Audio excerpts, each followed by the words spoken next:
Hello dear students, welcome to our YouTube channel medico nursing classes. जैसा कि आप सब देख रहे हैं कि पिछले कुछ दिनों से हमारे यूट्यूब चैनल के ऊपर नोट सेट एमसीक्यू सीरीज चालू करी गई है। और ये जो नोट सेट एमसीक्यू सीरीज है उसमें जो भी क्वेश्चंस और जो भी एमसीक्यूज डिस्कस किए जा रहे हैं वो सारे एमसीक्यूज प्रीवियस एम्स से रिलेटेड जो भी एग्जामिनेशन एम्स नोट सेट वगैरह है, ठीक है, जो भी एसएनओ वगैरह की एग्ज़ाम हुई है, डीएसएसबी के लिए है, ठीक है, बीएचयू के लिए बहुत ही इंपॉर्टेंट एमसीक्यूज हैं जिनका हम यहाँ पे डिस्कशन करते हैं हमारी नोट सेट एमसीक्यू सीरीज के अंदर। ठीक है, मेडिको नर्सिंग क्लासेज चैनल के ऊपर एक दिन आप देख रहे हो कि एक दिन आपके लिए थ्योरी क्लास होती है नोट सेट की प्रिपरेशन के लिए, दूसरे दिन आपके लिए एमसीक्यू की क्लास होती है। ठीक है, नोट सेट से रिलेटेड जो भी मोस्ट इंपॉर्टेंट एमसीक्यू है उसके लिए एक नई सीरीज चलाई गई है अपनी। ठीक है, उससे रिलेटेड आपको क्लासेस देखने को मिलती है। इस तरीके से क्या हो रहा है, नोट सेट आपकी जो तैयारी है नोट सेट की उसमें मेडिको नर्सिंग क्लासेस पूरी आपकी हेल्प कर रहा है। तो आइए आज की क्लास, आज की एमसीक्यू की क्लास, आज जो इंपॉर्टेंट एमसीक्यूज है उनकी क्लास हम स्टार्ट करते हैं और चलते हैं आज के पहले क्वेश्चन की तरफ। पहले क्वेश्चन की तरफ इंपॉर्टेंट क्वेश्चन है, बहुत बार एग्जाम्स में पूछा जाता है, वेरी इंपॉर्टेंट क्वेश्चन। ठीक है, इजी हो सकता है अगर आपने बहुत बार इसको रिवाइज किया है, पढ़ा है इस चीज़ को, तो आपके लिए इजी हो सकता है, लेकिन ये क्वेश्चन बहुत ही इंपॉर्टेंट क्वेश्चन है और बहुत बार ये क्या किया जाता है एग्जामिनेशन के अंदर पूछा जाता है। बहुत बार एमसीक्यू है ये पूछा जाता है। ठीक है, very most MCQ,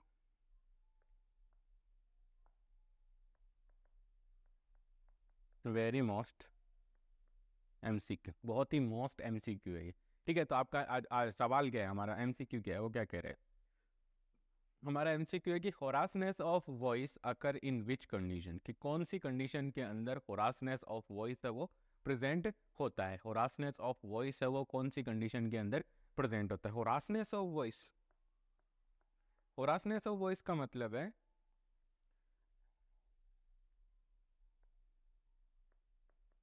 related to larynx, क्योंकि वॉइस का जो प्रोडक्शन होता है लेंस को हम बोलते हैं voice box, voice box. Lens को हम क्या बोलते हैं, वॉइस बॉक्स बोलते हैं। लेंस के अंदर जो फोरासनेस होती है, जो खराश बोलते हैं, या धीरे धीरे जो आवाज़ है उसका पतला हो जाना, धीरे धीरे जो आवाज़ है उसका पतलापन हो जाना, वो कौन सी डिजीज कंडीशन के अंदर आपको देखने को मिलता है। तो फर्स्ट वन ऑप्शन हम देखते हैं, हमारा फर्स्ट ऑप्शन ब्रोंकाइटिस। ठीक है स्टूडेंट, पहला ऑप्शन हमारा है ब्रोंकाइटिस। दूसरा ऑप्शन है हमारा पल्मोनरी टीबी, दूसरा ऑप्शन है हमारा पल्मोनरी टीबी। पल्मोनरी टीबी के बाद देखा गया है कि सेकंड ऑप्शन है हमारा, सेकंड ऑप्शन ये कहता है कि क्या है, लेरिंजियल कैंसर या लेरिंग्स का कैंसर हो सकता है। और फर्स्ट वन बोल रहा है कि नन ऑफ दिस, की इनमें से कोई नहीं। तो हमें ये देखना है कि इन चारों ऑप्शंस में से कौन सा ऑप्शन है वो करेक्ट है। तो देखिए स्टूडेंट, ब्रोंकाइटिस की अगर बात करें, ब्रोंकाइटिस की अगर हम बात करें तो ब्रोंकाइटिस क्या है, inflammation of bronchioles is the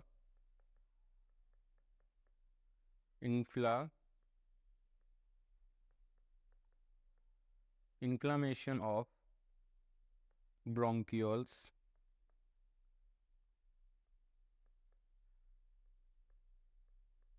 inflammation of bronchioles, के ब्रोंक्यूल्स का क्या है, इन्फ्लामेशन है। ठीक है, तो ब्रोंक्यूल्स के इन्फ्लामेशन के अंदर आपको गैस एक्सचेंज के अंदर मान लीजिए प्रॉब्लम हो सकती है या चेस्ट पेन हो सकता है। ठीक है, ये क्या शो करेंगे आपको, chest pain, chest pain show करेंगे, ब्रीथिंग डिफिकल्टी, यहाँ शो करेंगे आपको ये breathing difficulty, breathing difficulty. But आप देखोगे कि होरासनेस ऑफ वॉइस वो ब्रोंकाइटिस के अंदर प्रेजेंट नहीं होती है, तो ये ऑप्शन तो हमारा गलत है। ठीक है, ये ऑप्शन तो हमारा क्या है, गलत है। नेक्स्ट वन ऑप्शन है हमारा पल्मोनरी टीबी। पल्मोनरी टीबी के अंदर स्टूडेंट्स आपने बहुत बार सुना होगा, बहुत दूरदर्शन पे तो बहुत सारे एड भी आते हैं, अभी भी आते हैं, कि पल्मोनरी टीबी का मेन साइन एंड सिम्टम्स क्या होता है, प्रोलॉन्ग्ड दो हफ्तों से ज़्यादा खांसी है। ठीक है, वो क्या होती है, टीबी के साइन एंड सिम्टम्स में आता है। तो पल्मोनरी टीबी के अंदर तो स्टूडेंट्स आप देखोगे कि prolonged coughing, prolonged coughing, prolonged coughing आपको देखने को मिल सकती है। ठीक है, प्रोलॉन्ग्ड कफिंग के साथ साथ आपको देखने को मिल सकता है हेमेप्टाइसिस देखने को मिल सकता है। ठीक है, blood in sputum, blood in sputum, sputum के अंदर ब्लड आ सकता है, हेमेप्टाइसिस।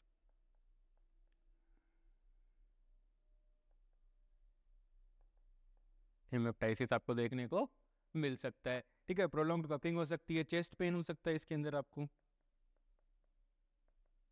चेस्ट पेन आपको हो सकता है।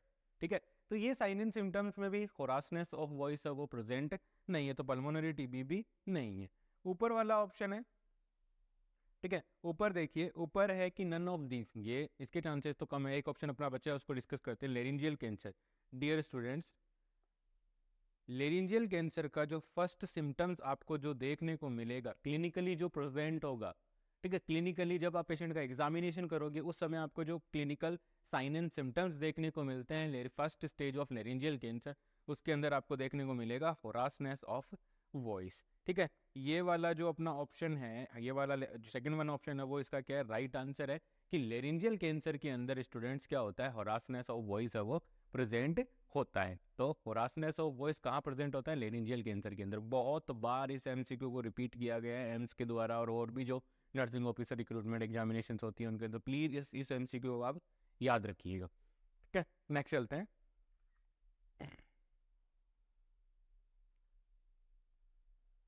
नेक्स्ट क्वेश्चन की तरफ। नेक्स्ट क्वेश्चन है, नेक्स्ट क्वेश्चन क्या कह रहा है, सुनिए, देखिए, एमसीक्यू में एग्जामिनर हमसे पूछना चाह रहा है कि a natural power of body to withstand the toxin और द ऑर्गेनिज्म ऑफ डिजीज। ठीक है, natural power of body, natural power of body, body के नेचुरल पावर की क्या हो रही है यहाँ पे बात हो रही है। नेचुरल पावर है बॉडी का किस चीज के लिए, विथ स्टैंड का मतलब है स्टैंडिंग या खड़े रहना या रोकना, अपने आप को प्रोटेक्ट करना, प्रोटेक्शन। ठीक है, ये प्रोटेक्शन के लिए, किससे प्रोटेक्ट कर रही है वो, बॉडी की नेचुरल पावर अपने आप को प्रोटेक्ट करने की, किस चीज से, टॉक्सिन से प्रिवेंट, टॉक्सिन हो सकता है, और कोई ऑर्गेनिज्म ऑफ डिजीज, कोई भी ऑर्गेनिज्म डिजीज का कोई ऑर्गेनिज्म हो उससे अपने आप को प्रोटेक्ट करने की जो नेचुरल पावर होती है, उस पावर को क्या बोला जाता है, इस क्वेश्चन में हमसे पूछा गया है। वैसा इजी क्वेश्चन है, आई होप आप लोगों के दिमाग में ऑप्शन, जैसे स्क्रीन पे आपने ऑप्शन देखे वैसे आपको समझ में भी आ गए, लेकिन फिर भी हम इसको डिस्कस करते हैं। सॉरी। ठीक है, तो फर्स्ट वन हम डिस्कस कर रहे हैं। फर्स्ट ऑप्शन कह रहा है रेसिस्टेंस। स्टूडेंट, रेसिस्टेंस का मतलब क्या होता है, रेसिस्टेंस का मतलब होता है अपने, मतलब किसी चाहे कोई ऑब्जेक्ट होगा या कोई भी केमिकल होगा, ठीक है, कोई भी कंडीशन या कोई भी आपके लिए स्टिमुलस जिसके प्रति, जिसका आपके बॉडी के ऊपर कोई इफेक्ट नहीं होता, वो क्या होता है, रेसिस्टेंस होता है। ठीक है, तो रेसिस्टेंस तो बॉडी का नेचुरल पावर तो नहीं हो सकता।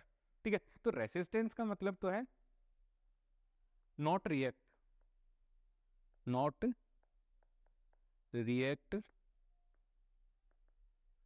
Against particular stimuli, particular antigen, और माइक्रो ऑर्गेनिज्म। कोई भी माइक्रो ऑर्गेनिज्म के खिलाफ, कोई भी माइक्रो ऑर्गेनिज्म के खिलाफ या कोई एंटीजन के खिलाफ अगर बॉडी, पर्टिकुलर एंटीबॉडी एंटीजन के खिलाफ अगर बॉडी रेसिस्टेंस शो कर रही है, ठीक है, उसका रिएक्ट नहीं होने दे रही है अपने ऊपर, ठीक है, अगर वो कोई डिजीज कोर करना चाह रहा है वो नहीं करने दे रही है, वो तो कहलाती है आपकी रेसिस्टेंस। तो रेसिस्टेंस है वो तो हो सकती है, जैसे नॉर्मली क्या होता है आप देखोगे, अगर कोई इंडिविजुअल पर्सन बहुत ज़्यादा टाइम तक एंटीबायोटिक्स लेता है तो उसकी बॉडी क्या हो जाती है, उन एंटीबायोटिक्स के प्रति क्या हो जाती है, रेसिस्ट हो जाती है। तो क्या करेगी बॉडी ने, क्या किया, मान लीजिए अपन एग्जांपल की बात करते हैं, सिफेक्जिम 200,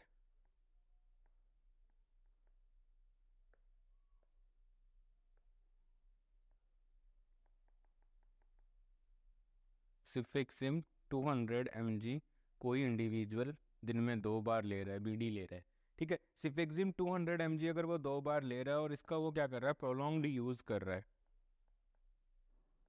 वो अगर इसका प्रोलॉन्ग्ड यूज कर रहा है, प्रोलॉन्ग्ड यूज कर रहा है, तो प्रोलॉन्ग्ड यूज करेगा तो सिचुएशन के अंदर क्या हो जाएगा, उसकी बॉडी क्या हो जाएगी, रेसिस्ट शो करेगी, resistance, resistance to particular antibody,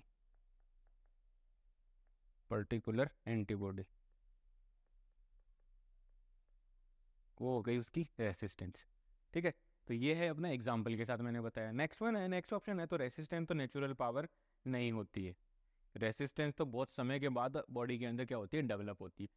second option है अपना सेंसिटिविटी। तो स्टूडेंट, सेंसिटिविटी का मतलब है, हम बोलते हैं ना कि ये इंडिविजुअल इसके लिए सेंसिटिव है, ठीक है, इसको पेंटॉप से एलर्जी है, इसको पेंटोप्राजोल से एलर्जी है, ठीक है, इसको डेक्सा से एलर्जी है, इसको फलाने एंटीबायोटिक से एलर्जी है, इसको मोनोसेफ से एलर्जी है, इसको पिप्टाद से एलर्जी है, ऐसा हम क्या करते हैं बोलते हैं। ठीक है, हम क्या करते हैं जब भी कोई एंटीबायोटिक वगैरह एडमिनिस्टर करते हैं तो सिचुएशन के अंदर हम क्या करते हैं, सेंसिटिविटी टेस्ट करते हैं।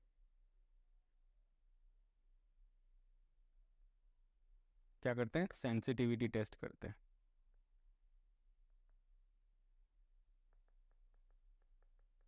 सेंसिटिविटी टेस्ट करते हैं हम, क्या करते हैं, सेंसिटिविटी टेस्ट। अब इस सेंसिटिविटी टेस्ट के अंदर हम क्या करते हैं, एक स्मॉल अमाउंट, मतलब बोला जाता है 0.1 ml हम क्या करेंगे इंट्राडर्मली, इंट्राडर्मल इंट्राडर्मल रूट से हम क्या करेंगे पेशेंट के अंदर इंट्रोड्यूस करेंगे।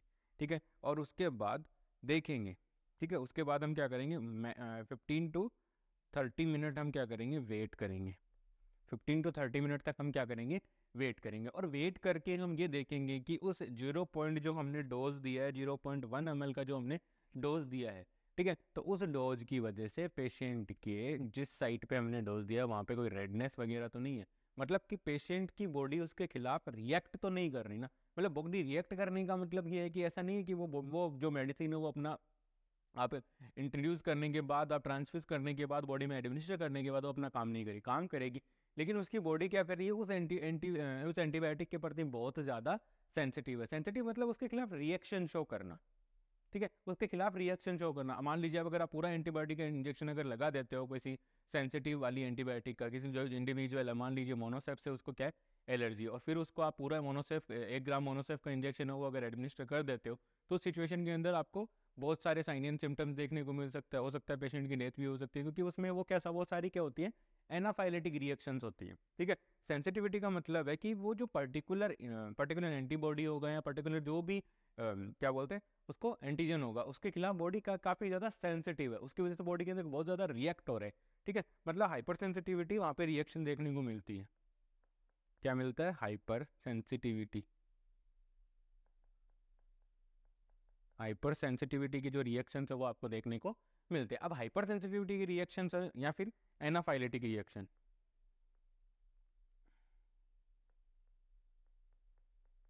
एनाफाइलेटिक रिएक्शंस, ये रिएक्शंस आपको क्या करते हैं, देखने को मिलते हैं। अब जब ये रिएक्शंस आपको देखने को मिलते हैं तो इसका मतलब क्या है कि आपकी बॉडी उस पर्टिकुलर एंटीबॉडी के प्रति, पर्टिकुलर एंटीजन के प्रति क्या है, बहुत ज़्यादा सेंसिटिव है, बहुत ज़्यादा रिएक्ट कर रही है। तो वो तो होता है सेंसिटिविटी। सेंसिटिविटी का मतलब है कि बहुत ज़्यादा रिएक्शन करना या हाइपर से एलर्जिक रिएक्शन शो करना, वो हो गया हमारा सेंसिटिविटी। तो इसका मतलब बॉडी सेंसिटिविटी भी बॉडी का कोई नेचुरल डिफेंस नहीं है। ठीक है, बॉडी का नेचुरल डिफेंस नहीं है। नेक्स्ट वन आता है ट्रांसमिशन। ट्रांसमिशन का मतलब तो इंडिविजुअल जैसे कि आप देख रहे हो, ठीक है, वन टू अनदर। ट्रांसमिशन का मतलब क्या होगा,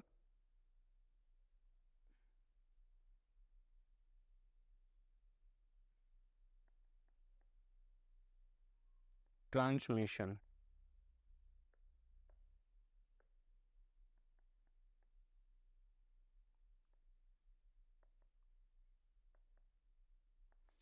ट्रांसमिशन, ट्रांसमिशन का मतलब तो हो गया जो भी पर्टिकुलर डिजीज कंडीशन है या जो भी पर्टिकुलर एंटीजन एंटीबॉडीज है उनका 1 person to another person, 1 person to another person transmit होना, ट्रांसमिशन। ठीक है, 1 पर्सन टू अनदर पर्सन उनका ट्रांसमिशन होना क्या कहलाता है, ट्रांसमिशन। ठीक है, एक से दूसरे में फैलना क्या कहला रहा है, उसका ट्रांसमिशन। ठीक है, तो ये है कि ट्रांसमिशन भी बॉडी का डिफेंस नहीं है। डिफेंस तो वो होगा ना कि जिसमें बॉडी अपने आप को प्रोटेक्ट कर रही है, बिना किसी रेसिस्टेंस को शो किए, बिना किसी सेंसिटिव को शो किए और बिना उसको ट्रांसमिट किए, वो होगा बॉडी का जो नॉर्मल डिफेंस सिस्टम। तो ट्रांसमिशन का मतलब भी ये नहीं होता, तो ये ऑप्शन भी अपना गलत है।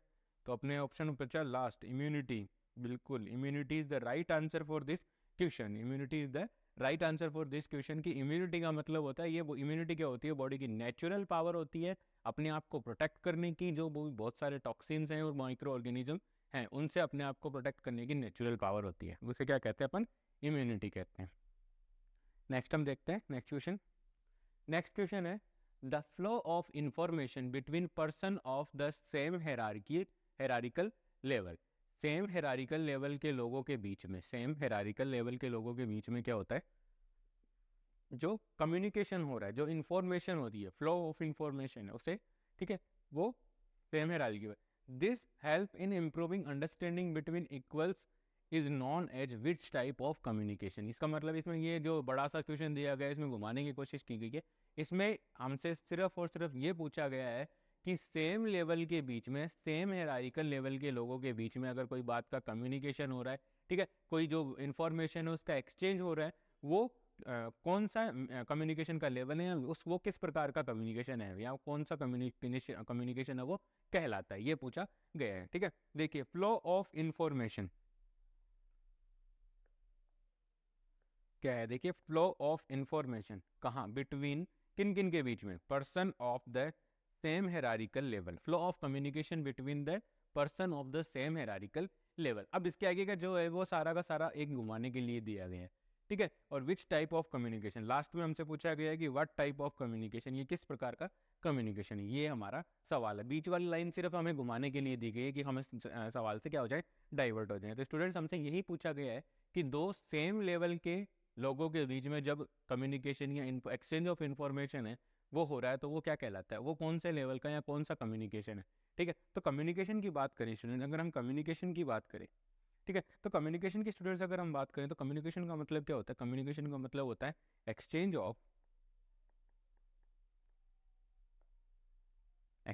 Of information, exchange of information and ideas, exchange of information and ideas between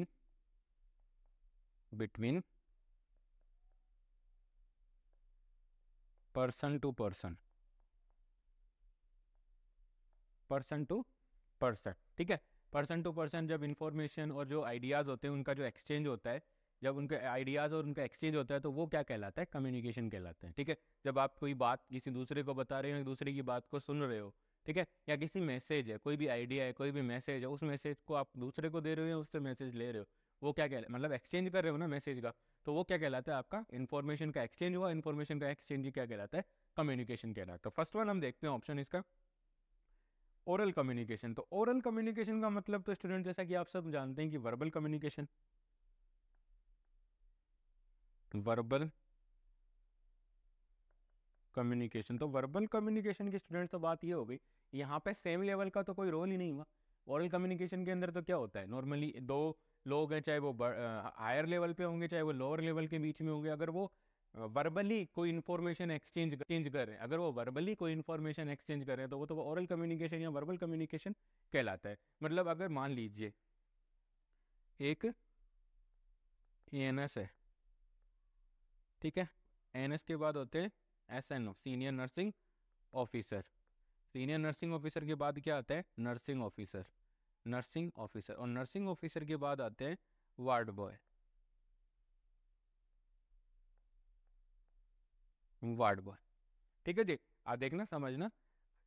अब अगर चाहे एएनएस, चाहे चाहे एएनएस एसएनओ को बोले, या एसएनओ नर्सिंग ऑफिसर को बोले, या नर्सिंग ऑफिसर वार्ड बॉय को बोले, अगर ये वर्बली किसी चीज को बोल रहे हैं, वर्बल,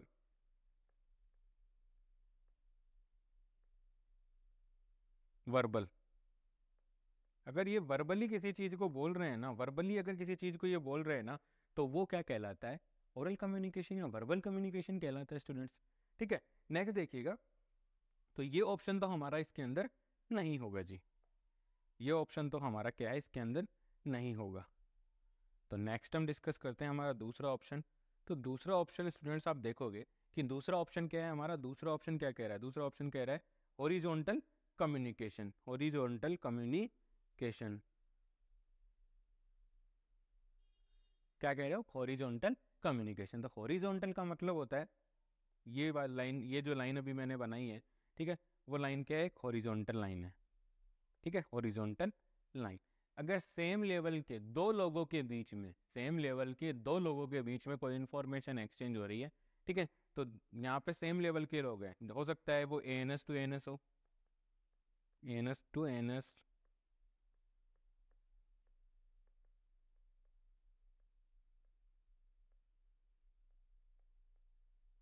ठीक है।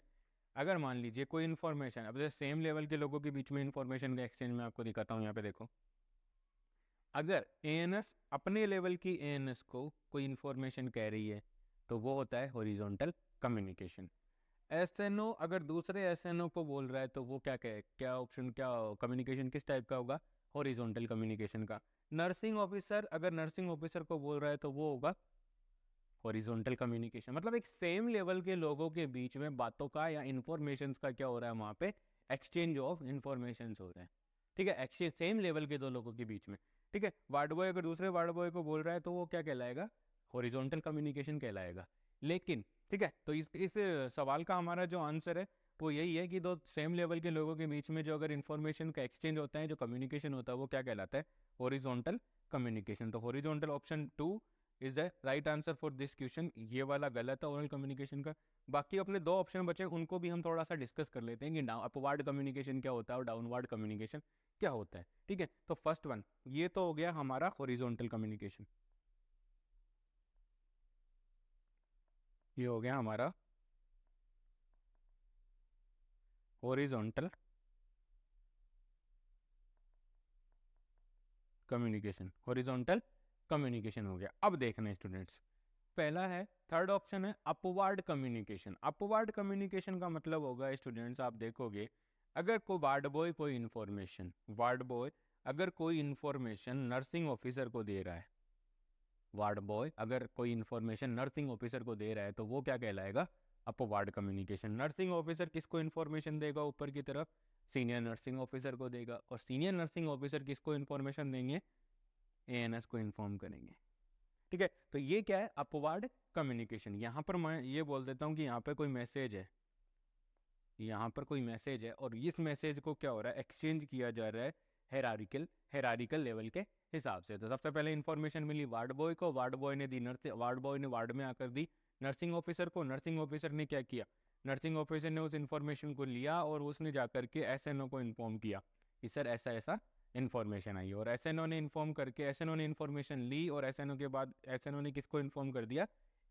एएनएस को इन्फॉर्म कर दिया। तो वार्ड बॉय से एएनएस तक का जो सफर है, जो इन्फॉर्मेशन ने वार्ड बॉय से एएनएस तक का जो सफर तय किया, वो क्या कहलाता है?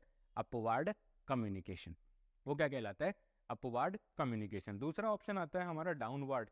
ठीक है, डाउनवर्ड कम्युनिकेशन इसका जस्ट अपोजिट हो जाएगा। डाउनवर्ड कम्युनिकेशन का मतलब है अगर एएनएस कोई इन्फॉर्मेशन सबसे पहले जाके देगी एसएनओ को, एसएनओ को बोलती है कि वार्ड में ये काम करने। अगर एएनएस ने बोला इन्फॉर्मेशन किसको दी? एएनएस ने इन्फॉर्मेशन दी किसको? एसएनओ को। एसएनओ ने वो ले जाकर के वो इन्फॉर्मेशन किसको दे दी? नर्सिंग ऑफिसर को, और नर्सिंग ऑफिसर ने ले जाके वो इन्फॉर्मेशन किसको दी? वार्ड बॉय को। तो ये है कि ये हुआ एक, ये भी एक हेरारिकल लेवल के साथ ही इन्फॉर्मेशन का क्या हुआ? एक्सचेंज हुआ है। ठीक है, एएनएस डायरेक्ट वार्ड बॉय या एनओ के नर्सिंग ऑफिसर के साथ डील नहीं कर रहा है। ठीक है, तो यहाँ पर क्या हो रहा है? एएनएस कोई इन्फॉर्मेशन थी, एएनएस से वो इन्फॉर्मेशन गई सीनियर नर्सिंग ऑफिसर के पास, सीनियर नर्सिंग ऑफिसर से वो इन्फॉर्मेशन गई नर्सिंग ऑफिसर के पास, और नर्सिंग ऑफिसर से वो इन्फॉर्मेशन गई वार्ड बॉय के पास। तो ये होता है अपना डाउनवर्ड कम्युनिकेशन। डाउनवर्ड कम्युनिकेशन, ये होता है अपना डाउनवर्ड कम्युनिकेशन। आई होप आप लोगों को अच्छे से समझ में आया हो।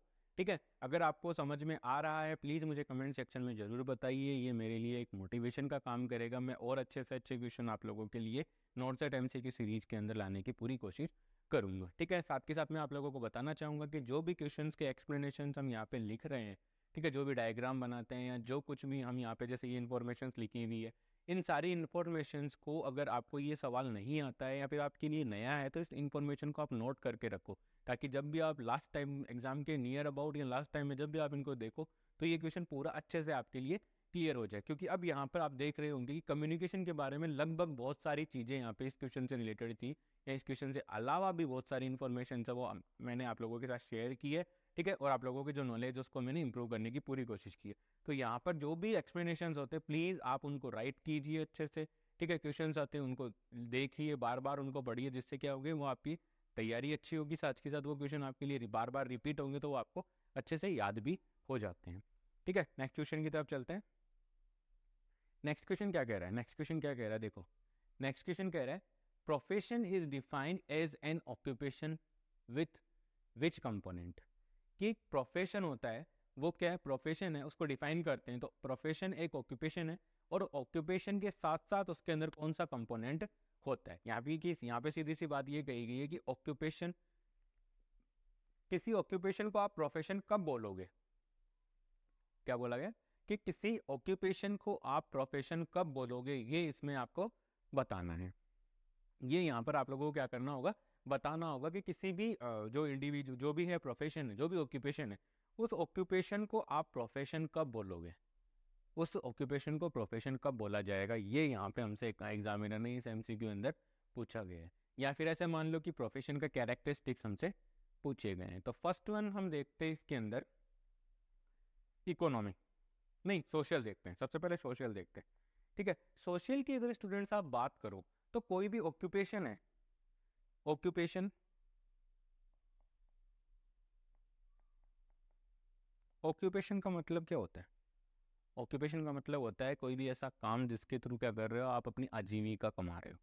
आजीविका कमाने का मतलब हो गया आप जो इकोनॉमी है, जो मनी है, उसको आप क्या कर रहे हो, गेन कर रहे हो उस ऑक्यूपेशन के थ्रू, उस काम के थ्रू जब आप पैसे कमा रहे हो तो वो आपका क्या है, ऑक्यूपेशन है। लेकिन हर ऑक्यूपेशन प्रोफेशन नहीं हो सकता, हर ऑक्यूपेशन प्रोफेशन नहीं हो सकता। जैसे कि एग्जाम्पल की अगर हम बात करें,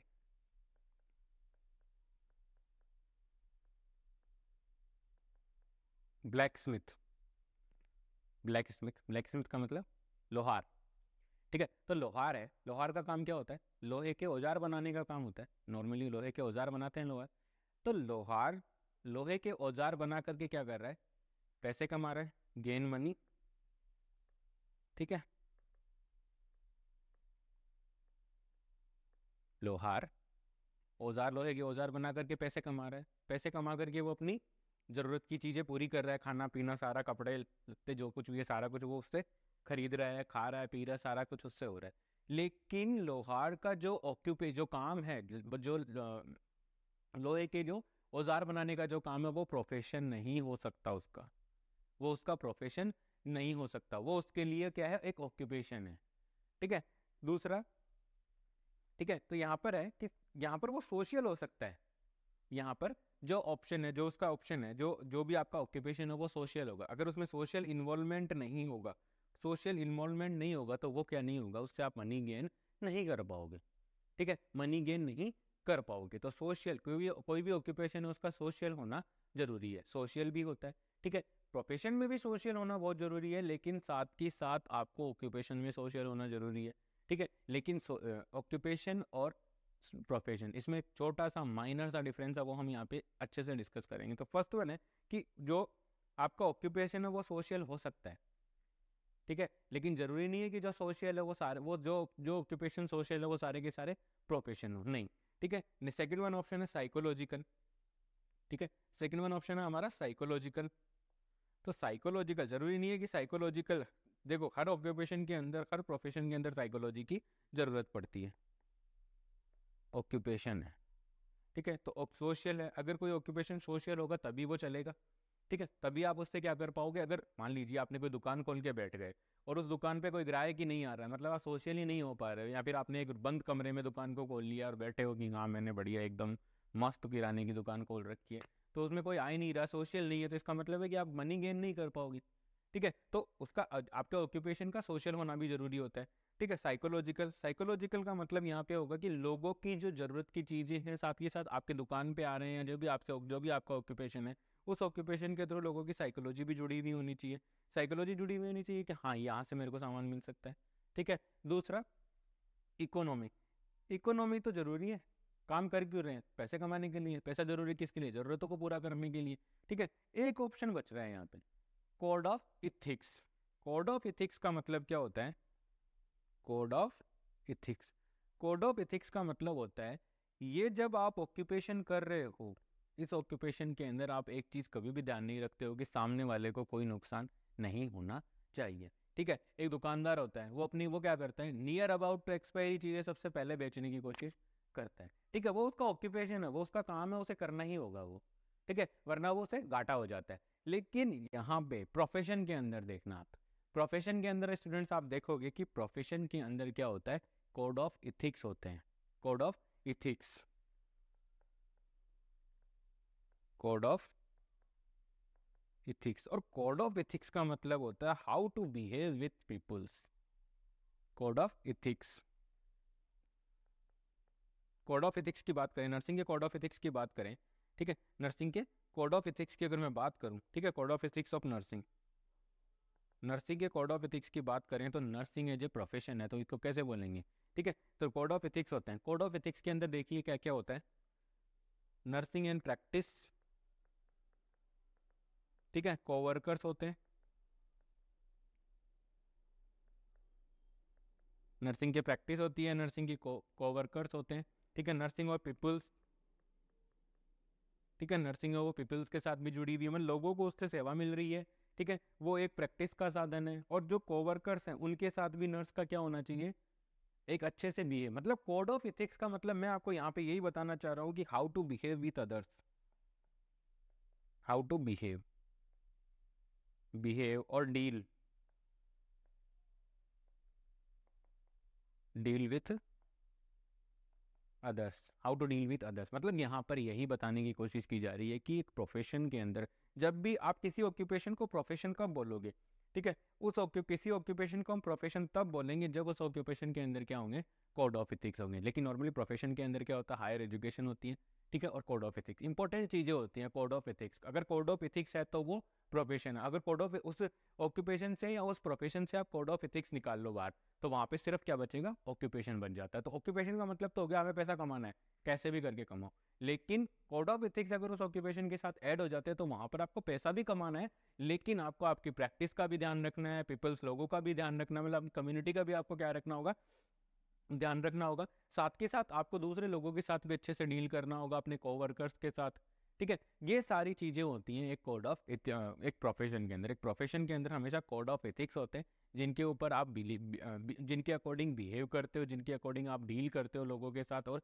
जो भी आपकी नर्सिंग प्रैक्टिस है उसको आप प्रोफेशन के साथ ही लेकर के साथ या कोड ऑफ एथिक्स के साथ ही उसको आप प्रैक्टिस करते हो, ठीक है। आई होप आप लोगों को समझ में आया हो। नेक्स्ट क्वेश्चन, नेक्स्ट क्वेश्चन है, a process of cleaning the blood of cleaning the blood of accumulated waste products in patient with renal failure is known as, easy सा क्वेश्चन है, ठीक है, लेकिन इसको थोड़ा सा घुमाया गया है। अब इसमें यही पूछा गया है कि जब ब्लड के अंदर एक रीनल फेलियर का क्या है, पेशेंट है, एक रीनल फेलियर का क्या है, पेशेंट आपके पास, ठीक है, देखते जाना इसको कैसे सिंप्लीफाई बनाते हैं। सबसे पहले हमें क्वेश्चन को सिंप्लीफाई बनाना होता है कि भाई पूछा क्या है, रामायण मत पढ़ो उस क्वेश्चन की ज़्यादा कि हाँ ये क्या है, पढ़ो अच्छे से, लेकिन उसमें से आपको जो चीज एग्जामिनर ने लास्ट में पूछी है या स्टार्टिंग में पूछ ली या बीच में पूछने की कोशिश करे, उसको आपको बाहर निकालना होगा, तभी जाकर के आप उस क्वेश्चन पे कंसंट्रेट कर पाओगे, ठीक है। तो फर्स्ट वन देखो, पहला है कि हमें ये बताया गया है कि हमारा जो पेशेंट है वो क्या है, रीनल फेलियर का पेशेंट है,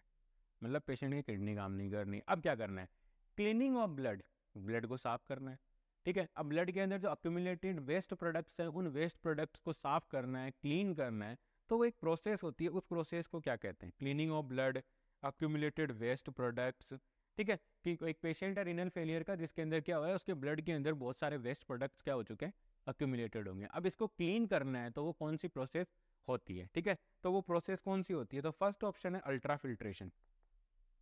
अल्ट्रा फिल्ट्रेशन क्या होता है, अल्ट्रा फिल्ट्रेशन होता है एक प्रोसेस होती है, एक प्रोसेस होती है जिसके थ्रू क्या करती है बॉडी, क्या करती है बॉडी के अंदर जो नेफ्रॉन्स होते हैं, हमारी बॉडी के अंदर किडनी, किडनी के अंदर क्या होता है, नेफ्रॉन्स, नेफ्रॉन्स, और नेफ्रॉन्स क्या होता है, nephrons are the structural and functional unit of kidney, ठीक है।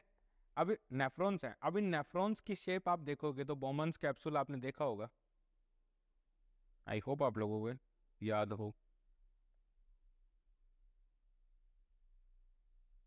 इस प्रकार से कुछ नेफ्रॉन की स्ट्रक्चर है वो बनाई जाती है,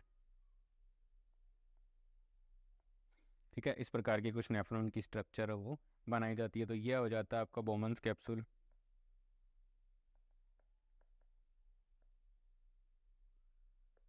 ये हो जाता है आपका बोमन्स कैप्सूल,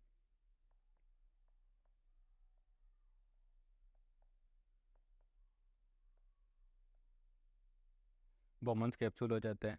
ये हो जाता है आपका यहाँ से यहाँ तक का हो जाता है आपका loop of Henle, loop of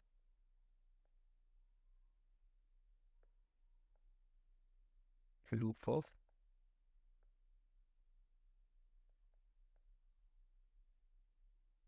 loop of Henle.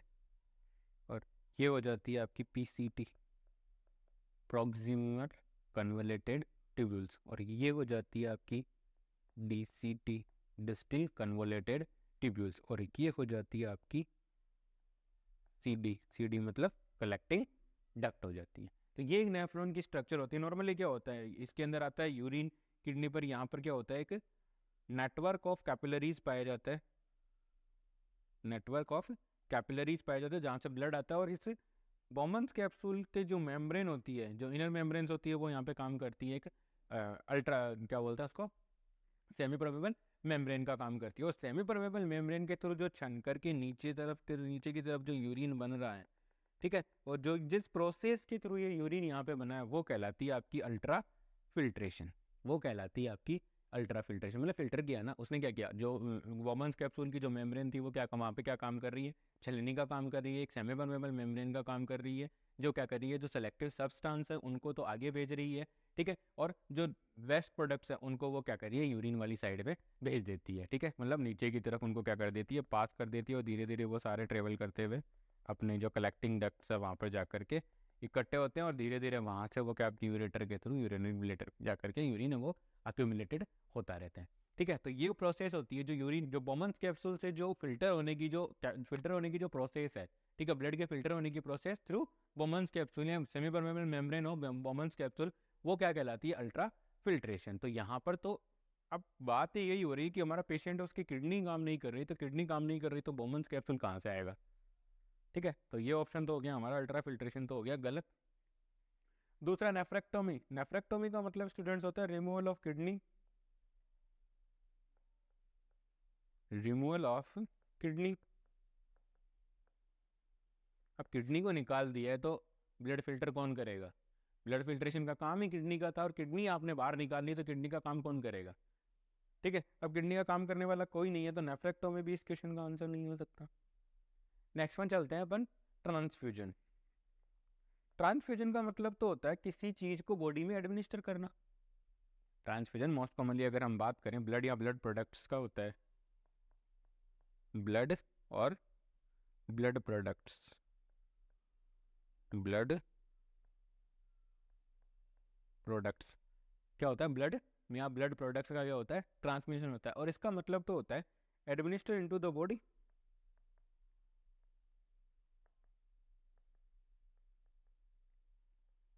Administer into the body, कि बॉडी के अंदर आप अगर एडमिनिस्टर कर रहे हो तो वो कहलाता है आपका ट्रांसफ्यूजन। तो ट्रांसफ्यूजन भी नहीं करना है हमें तो ब्लड को साफ करना है। जो ब्लड के अंदर वेस्ट प्रोडक्ट्स एक्यूमुलेटेड हो गए हैं उनको हमें बॉडी से बाहर निकालना है। तो उसके लिए जो प्रोसेस की जाती है स्टूडेंट्स, उसे बोला जाता है हीमोडायलिसिस बोला जाता है। उसे क्या बोला जाता है, haemodialysis. Option 3 is the right answer for this question, ठीक है। उसे क्या बोला जाता है स्टूडेंट्स, हीमोडायलिसिस बोला जाता है। नेक्स्ट क्वेश्चन की तरफ चलते हैं।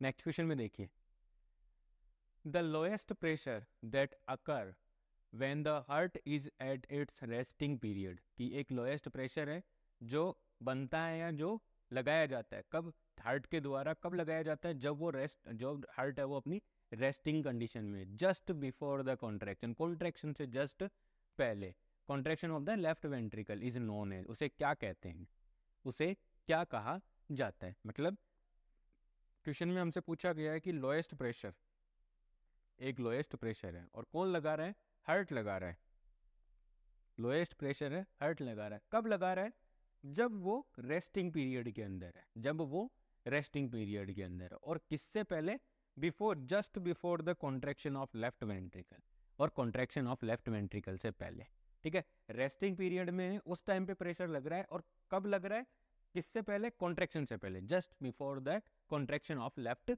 वेंट्रिकल्स, लेफ्ट वेंट्रिकल्स के कॉन्ट्रैक्ट होने से जस्ट पहले जो प्रेशर लगाया गया है, किसके द्वारा, हार्ट के द्वारा, ठीक है, वो क्या कहलाता है, यहाँ पर ये पूछा गया। ये क्वेश्चन है, इंपॉर्टेंट है, इंपॉर्टेंट है और कॉम्प्लिकेटेड भी है साथ में। ठीक है, थोड़ा सा घुमाने की इसमें कोशिश की गई है, लेकिन हमें घूमना नहीं है, हमें क्वेश्चन को ही घुमा देना है। ठीक है, अब क्वेश्चन को घुमाएंगे, देखो। ठीक है, एग्जामिनर को घुमाएंगे, कैसे घुमाते, देखो। हार्ट है, उसके अंदर देखो, मैंने कल परसों जब भी हम ब्लड प्रेशर की वाइटल साइन पढ़ रहे थे, ब्लड प्रेशर, ये वाइटल साइन से क्वेश्चन आया हुआ है। ठीक है, अगर हम ये माने कि वाइटल साइन किसी काम की यूनिट नहीं है, तो ये हमारी एक भ्रांति है। ठीक है, तो इसमें देखो स्टूडेंट्स, आप हार्ट में क्या हो रहा था, कॉन्ट्रैक्शन, और कॉन्ट्रैक्शन के टाइम पे जो प्रेशर हो रहा था उसे हम क्या बोल रहे थे, सिस्टोलिक प्रेशर। उसे हम बोल रहे थे सिस्टोलिक प्रेशर, उसे हम बोल रहे थे सिस्टोलिक प्रेशर। और रिलैक्सेशन के टाइम पे हार्ट के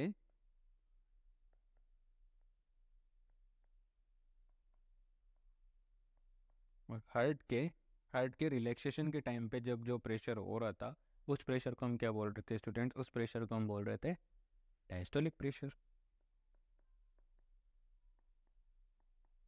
उसको हम बोल रहे थे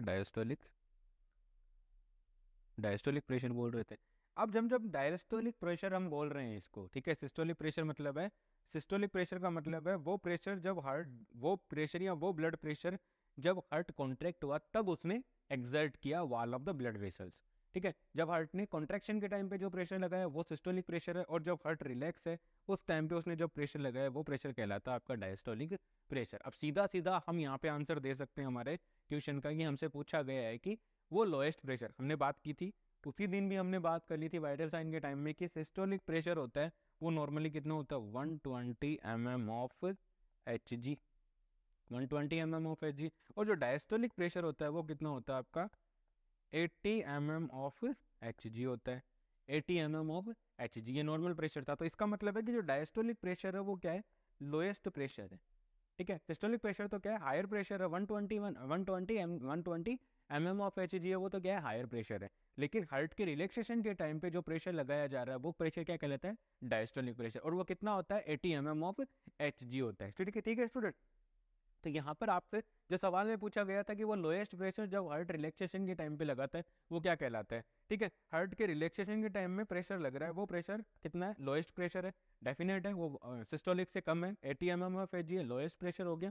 और हार्ट के रिलैक्सेशन के टाइम में, ठीक है, हार्ट के रिलैक्सेशन के टाइम में जो प्रेशर लग रहा है वो प्रेशर क्या कहला रहा है स्टूडेंट, यहाँ पे देख सकते हो आप, डायस्टोलिक प्रेशर कहलाता है। तो diastolic pressure is the right answer for this question, diastolic pressure is the right answer for this question. इस क्वेश्चन का राइट आंसर है डायस्टोलिक प्रेशर कहलाता है। अब बाकी ऑप्शंस की बात करें, हाइपरटेंशन, ठीक है, यहाँ पे बात हुई है हाइपर टेंशन की। तो हाइपरटेंशन का मतलब है कि जब ब्लड प्रेशर, जब systolic blood pressure 120 mm of Hg से ज़्यादा हो जाता है, ठीक है, साथ ही साथ और आपका डायस्टोलिक ब्लड प्रेशर है वो 80 mm ऑफ Hg से ज़्यादा हो जाता है। ठीक है, 120 से ज़्यादा और 120 से ज़्यादा सिस्टोलिक और 80 से ज़्यादा हो जाता है, तो वो क्या कहलाता है, आपका हाइपरटेंशन कहलाता है। अब इसके बाद हमने पढ़ी थी अमेरिकन कॉलेज ऑफ कार्डियोलॉजी, उसके अकॉर्डिंग हमने पढ़ा था, अमेरिकन सोसाइटी ऑफ कार्डियोलॉजी के अकॉर्डिंग हमने पढ़ा था, हाइपरटेंशन के टाइप्स पढ़ लिए थे आगे। ठीक है, वो सारे हम यहाँ पे डिस्कस नहीं करेंगे वरना हमारी क्लास है वो डिस्टर्ब हो जाएगी, हम किसी टॉपिक से भटक जाएंगे।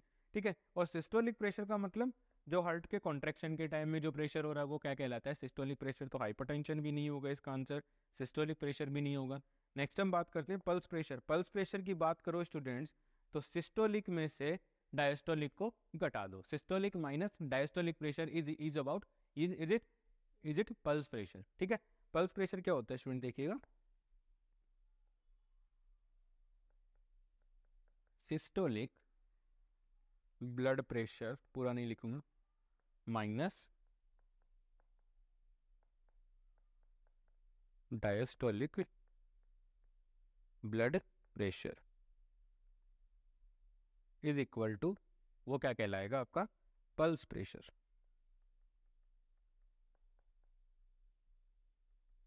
वो आपका कहलाता है पल्स प्रेशर कहलाता है। आई होप आप लोगों को ये क्वेश्चन है वो अच्छे से समझ में आया हो। किसी भी स्टूडेंट को कोई डाउट है, किसी भी क्वेश्चन नहीं समझ में आया, दोबारा एक्सप्लेनेशन चाहते हैं, प्लीज़ आप कमेंट सेक्शन में मुझे बताइए, मैं डेफिनेटली उसका आंसर करूँगा। नेक्स्ट क्वेश्चन हमारा देखिए, नेक्स्ट क्वेश्चन के अंदर स्टूडेंट सब आप देख रहे हो,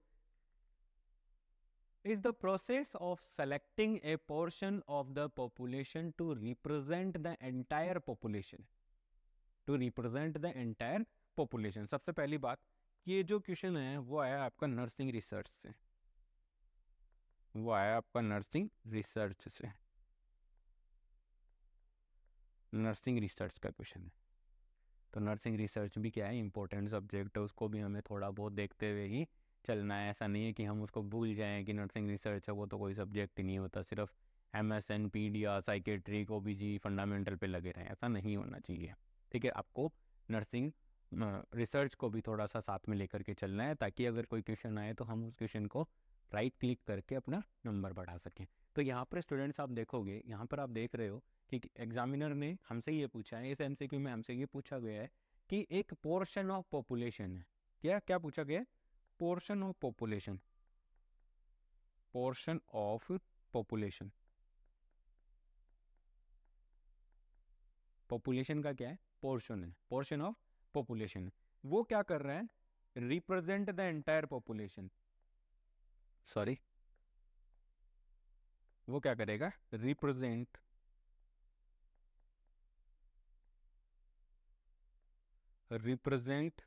द एंटायर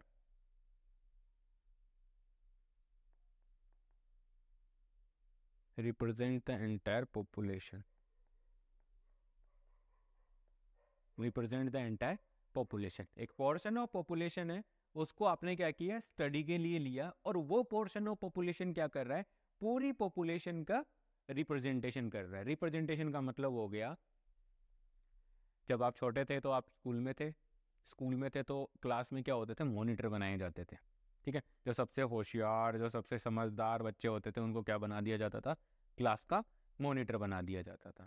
तो क्लास का जो मॉनिटर होता था, ठीक है, क्लास का जो मॉनिटर होता था उसको बोलते थे CR, class representative, class representative. Class representative का मतलब वो होता है, या क्लास रिप्रेजेंटेटिव का मीनिंग क्या होता है, क्लास रिप्रेजेंटेटिव का मीनिंग ये है कि अगर मान लीजिए प्रिंसिपल ने बोला कि सब क्लासों को बुलाओ, ठीक है, सारी क्लासों को बुलाओ, तो सारे स्टूडेंट्स को एक साथ भेजना क्या क्या हो सकता है, पॉसिबल नहीं हो सकता। प्रिंसिपल के ऑफिस में पूरे 500 लड़के या 500 बच्चे वहाँ पे नहीं आ पाएंगे, 500 स्टूडेंट्स एक साथ प्रिंसिपल के ऑफिस में खड़े नहीं हो सकते। लेकिन प्रिंसिपल अब क्या कर सकता है, मान लीजिए हर क्लास में 100 बच्चे हैं, तो वहाँ से उस क्लास के CR को बुला सकता है, जो क्लास रिप्रेजेंटेटिव है उसको बुलाएगा। अगर क्लास रिप्रेजेंटेटिव को बुलाएगा तो कितने लोग जाएंगे, 100 लोगों की एक क्लास है, तो 500 बच्चे हैं, तो 500 बच्चे प्रिंसिपल के ऑफिस में नहीं जा पाएंगे। लेकिन प्रिंसिपल ने बोला कि भाई क्लास के CR को बुलाओ, जो क्लास का रिप्रेजेंटेटिव है उनको बुलाओ, तो 5 लोग जाएंगे। ठीक है, अब 5 लोग आराम से प्रिंसिपल के ऑफिस में खड़े भी हो सकते हैं और प्रिंसिपल के सवालों का जवाब दे सकते हैं, प्रिंसिपल से बात कर सकते हैं। ठीक है, तो वो होता है कि वो जो 5 बंदे गए हैं वहां पर, वो उन 500 लोगों का क्या कर रहे हैं, रिप्रेजेंटेशन कर रहे हैं। वो उन 500 है, मतलब वो 5 नहीं है, वो 500 के लिए खड़े हैं, वो 500 की वजह से वहां पर खड़े हैं। उनको 500 लोगों ने भेजा है कि भैया आप जाओ आगे आगे आगे जा करके हमारे लिए आप बात करो। इसका दूसरा एग्जाम्पल है, जैसे फिलहाल में अभी चुनाव हुए हैं, ठीक है, विधानसभा के जो चुनाव हुए हैं उनमें जो भी प्रत्याशी जीत करके आगे विधानसभा के अंदर गए हैं, तो वो क्या है, जैसे मान लीजिए किसी भी डिस्ट्रिक्ट का कोई भी विधायक बना है, ठीक है, किसी भी तहसील का कोई विधायक बना है, किसी भी विधानसभा क्षेत्र का कोई विधायक बना है, तो वो जो विधायक बना है, तो विधायक तो अब विधानसभा क्षेत्र में हो सकता है कि 4 लाख लोग हो या 5 लाख लोग हो, ठीक है, तो वहां पर पूरी विधानसभा में 5 लाख लोग तो नहीं बैठ सकते ना। ठीक है, उस विधानसभा के विकास के लिए, डेवलपमेंट के लिए वहां पे 5 लाख लोगों को तो नहीं बिठाया जा सकता। लेकिन वहां से क्या किया जा सकता, वहां से एक आदमी को हम लोगों ने क्या किया, सेलेक्ट करके, चुन करके, मतदान के थ्रू, वोटिंग के थ्रू हमने उसको सेलेक्ट करके क्या किया है, भेजा है। ठीक है, विधानसभा के अंदर हमने भेजा है। तो वो आदमी क्या कर रहा है, वो इंडिविजुअल, वो प्रत्याशी, ठीक है, वो क्या कर रहा है, वो उस विधानसभा क्षेत्र का वहां पे क्या है, रिप्रेजेंटेटिव है। रिप्रेजेंटेटिव का मतलब है कि भाई ये जो कैरेक्टरिस्टिक्स इसके अंदर प्रेजेंट है वो पूरी पॉपुलेशन के अंदर है, वो एक आइडियल कैरेक्टरिस्टिक्स है जो वहां पे रिप्रेजेंट कर रहा है। ठीक है, या तो आप पूरी इस आदमी को डील कर लो या फिर पूरी पॉपुलेशन। अब पूरी पॉपुलेशन के ऊपर किसी भी रिसर्च स्टडी को कंडक्ट करना पॉसिबल नहीं हो पाता है। ठीक है। तो क्या रिसर्चर क्या करते हैं, अपना एक अमाउंट उस पॉपुलेशन से, एक डिजायर्ड अमाउंट जो उनको जरूरत होती है, जो उसके रिसर्च को कंप्लीट करने के लिए रिक्वायर्ड होता है, उतना अमाउंट वो क्या कर लेते हैं, वहां पे ले लेते हैं, वहां से पॉपुलेशन को उठाते हैं। ठीक है, मतलब पॉपुलेशन को वहां से जो रिप्रेजेंटेटिव है उनको वहां से लेते हैं और फिर अपनी रिसर्च स्टडी को वो क्या करते हैं, कंडक्ट करते हैं। तो रिप्रेजेंटेटिव का मतलब यही है कि वो क्या कर रहा है, वो पूरी पॉपुलेशन को रिप्रेजेंट करेगा। ठीक है, तो हम बात करते हैं अब हमारे ऑप्शंस की बात करें। तो पहला ऑप्शन है हमारा सैम्पलिंग। ठीक है, सैम्पलिंग का मतलब होता है representative of entire population. Easy सा है, फर्स्ट ऑप्शन इसका राइट आंसर है, representative representative of entire population,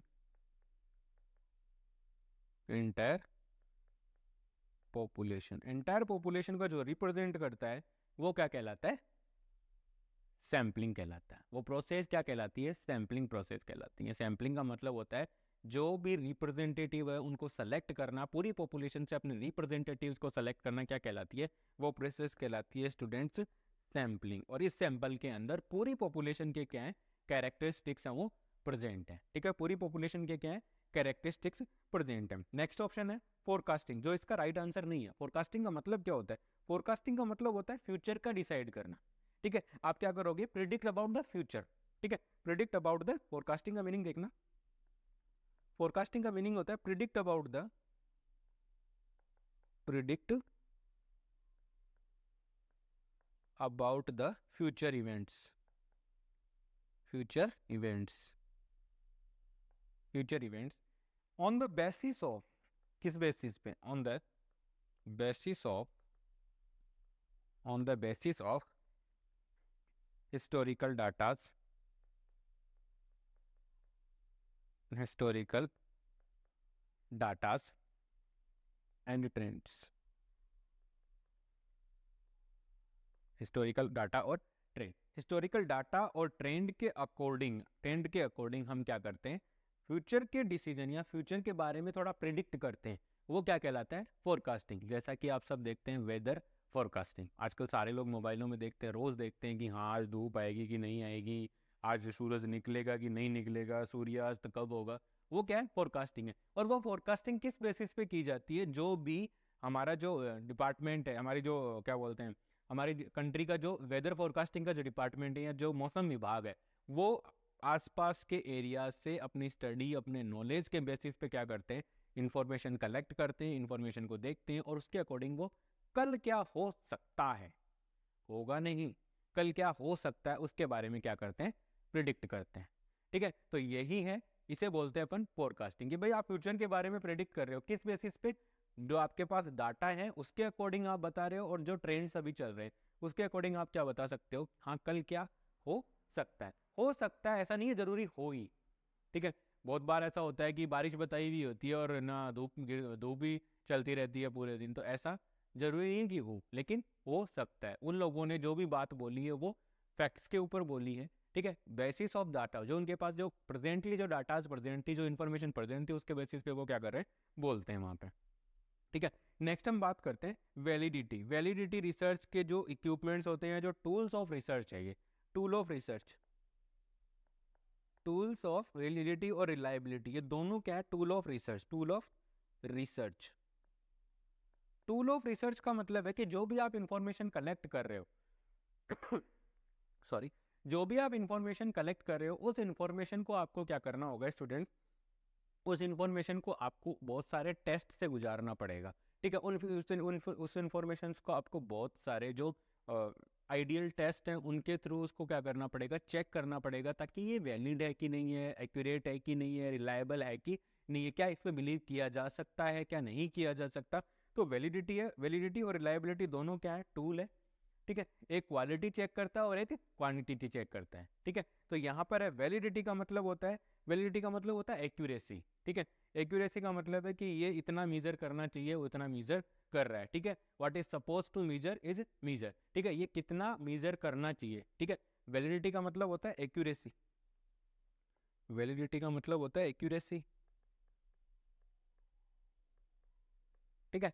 validity का मतलब होता है एक्यूरेसी, कि ये जो भी है, ठीक है, कोई भी इसको मेजर कर रहा है तो कितना एक्यूरेट आ रहा है, बार बार क्या रिजल्ट आ रहे हैं, कितना एक्यूरेटली वो उसको मेजर कर पा रहे हैं, ठीक है। और रिलायबिलिटी का मतलब होता है कंसिस्टेंसी। रिलायबिलिटी का मतलब होता है